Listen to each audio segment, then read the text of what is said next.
Bonjour à tous et bienvenue sur Absolument Chat. Aujourd'hui dans cette vidéo, je voulais parler d'un sujet qui me tient à cœur parce que c'est une question que je reçois assez souvent.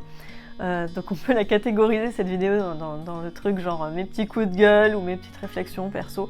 On va parler d'amour et donc la question que je reçois souvent c'est est-ce que mon chat m'aime ?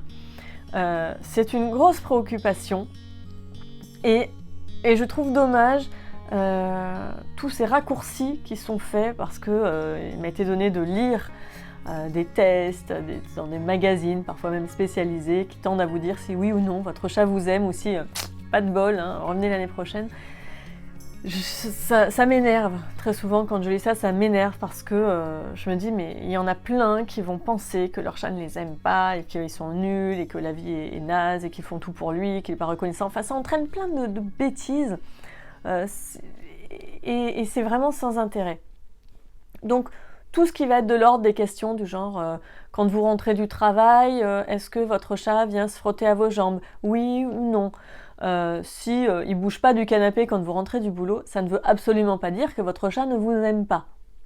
Premier point. Qu'on soit clair là-dessus. Si votre chat ne vient pas sur vos genoux pour avoir des câlins, ça ne veut pas dire qu'il ne vous aime pas. Je vois beaucoup de questions comme ça, genre est-ce que votre chat vous montre son ventre ou pas ? Ça va être l'objet d'une prochaine vidéo aussi. Si votre chat ne vous montre pas son ventre, ça ne veut pas dire non plus qu'il ne vous aime pas. Alors l'amour, c'est quoi ? C'est quand même très complexe, c'est un concept très complexe et nous, on n'a pas la même vision, nous humains, on n'a pas la même vision de ce qu'est l'amour par rapport à un chat. Nous, dans l'amour, on a ce super ce truc de joie, waouh, c'est beau, c'est super, je l'aime, il m'aime, on s'aime. Mais il y a aussi beaucoup de peur. Et à travers ces peurs, qu'est-ce qui va naître ? La jalousie, la vengeance, ce genre de petites choses là, vous voyez, qui ne font pas partie du vocabulaire du chat. Nous, en tant qu'humains, on peut aimer quelqu'un qu'on ne voit pas. On peut aimer quelqu'un qu'on n'a jamais rencontré. On peut toujours aimer un cher disparu. Un chat, il va pas aimer un être ou quelque chose qu'il ne voit pas. Le chat, il va aimer. Alors moi, on m'a toujours dit, il faut surtout pas dire aimer. Hein, donc souvent, d'ailleurs dans Mon chat et moi, je faisais la distinction entre l'amour, l'affection. Aujourd'hui, j'ai envie de le voir d'une façon un petit peu plus large, plus grande, avec cette idée d'amour universel. Et je trouve que ce serait génial que tous les humains tendent aussi vers cet amour universel, mais c'est pas aussi facile qu'on le pense. Je ne sais pas si vous avez déjà testé. C'est un autre sujet, un autre débat. Le chat, par rapport à l'amour, c'est très compliqué et ça peut être aussi très douloureux pour nous humains, puisqu'on met tellement de choses là-dedans, tellement de projections, tellement d'attentes énormes, que ça peut être très douloureux. Par exemple, vous vivez en couple et votre moitié décède. Eh bien, votre chat ne va pas poursuivre sa vie avec le souvenir permanent de « Ah, qu'est-ce que je l'aimais bien, qu'est-ce que c'était cool avec lui », tout ça. Non, il va s'adapter. Ça ne veut pas dire qu'il ne va pas vivre une période difficile, qu'il va vivre un deuil ou qu'il va être... Il y a des chats qui vont être en dépression quand ils perdent leur humain. Mais il ne va pas faire sa vie en se disant « Oh là là, qu'est-ce que je l'aimais, c'était... » Non. C'est-à-dire que le chat est vraiment dans l'instant. Il n'est pas dans les projections, dans les attentes. Évidemment, je ne vous parle pas des attentes de c'est 18h, c'est l'heure de la pâtée. Hein. Si vous partez, vous pouvez lui manquer. C'est encore autre chose. Mais on n'est pas dans ce truc fou, absolu, où il pense à vous toute la journée. Non. Désolé. Mais ça ne veut pas dire qu'il ne se passe rien entre vous et votre chat. Et encore une fois, j'insiste sur tous ces tests débiles que j'ai pu lire. C'est pas parce que votre chat vous montre son ventre qu'il vous aime, et c'est pas parce que votre chat ne vous montre jamais son ventre qu'il ne vous aime pas.